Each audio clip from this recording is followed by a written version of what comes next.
Kinaladkad, ninakawan at pinatay ng katiwalang isang senior citizen sa sarili po nitong bahay dyan sa Iloilo City. Sa kuha ng CCTV, kitang pinapasok ng 89 na taong gulang na biktima ang suspect. Uminom pa nga ang suspect ng tubig sa loob po ng kanyang tahanan. Sa pulsa video ang pag-alis nito sa bahay habang may bitbit na plastik. Sa puntong yan, pinatay na raw pala ng lalaki ang senior citizen. Kinilala po ang suspect na si alias Jake, edad 30. Pagnanakaw ang isa sa mga nakikitang motibo sa krimen. Dala kasi nito ang mga nawawala daw na gamit sa bahay. Patuloy namang tinutugis ang suspect na sasampahan ngayon ng reklamong robbery with homicide.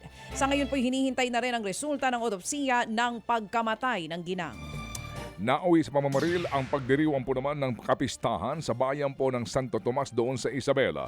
Bigla na lang dumating daw ang mga gunman sa gitna ng kapistahan at sunod-sunod pong nagpaputok ng baril.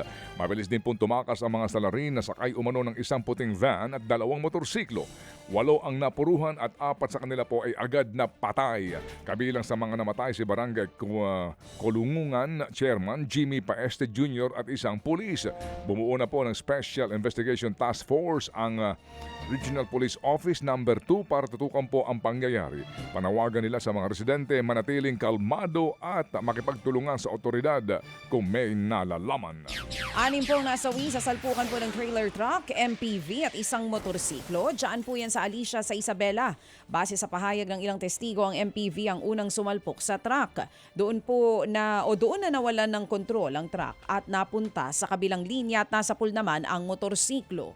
5 po sa mga sakay ng MPV ang nasawi, kabilang po ang 4 na taong gulang na bata. Patay din ang nadamay na rider. Isang kritikal. Hinala ng PNP na pagod at inantok ang driver ng MPV dahil po sa haba ng biyahe nito. Hawak na ng Alicia Police ang driver ng truck pero nakikipag-usap na raw ang kampo nito sa mga biktima. Inararo po naman ng truck ang poste, tindahan at pader sa Orion, Bataan.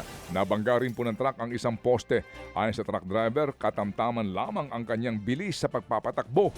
Nagpreno siya pero biglang lumihis daw yung truck. Doon siya tuluyang nawalan po ng kontrol hanggang sa madisgrasya. Wala po namang napaulat na sugatan sa naturang pangyayari. Inaalam pa ng mga otoridad ang halaga ng mga nasirang ari-arian. Munti ka namang mabagsakan ng bulalakaw ang nag-aalborotong Bulkang Mayon. Sa kuha po ng Feebox, kita ang biglang lumiwanag o ang pagliwanag, malapit po yan sa bunganga ng bulkan.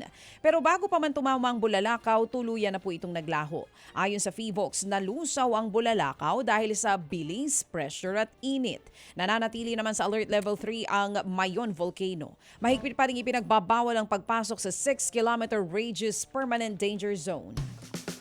Mga kapatid, patuloy po kayong tumutok sa 105.9 True FM para sa totoong balita, impormasyon, music and entertainment. Mag-subscribe sa aming YouTube channel at podcast at sundan nyo kami sa Facebook, Instagram, X at TikTok sa True Network PH. Bisitahin din po ang aming official website, truefm.ph. At panoorin din kami sa True TV Signal, Channel 19. Kami po ang 105.9 True FM. Laging true sa'yo, kapatid.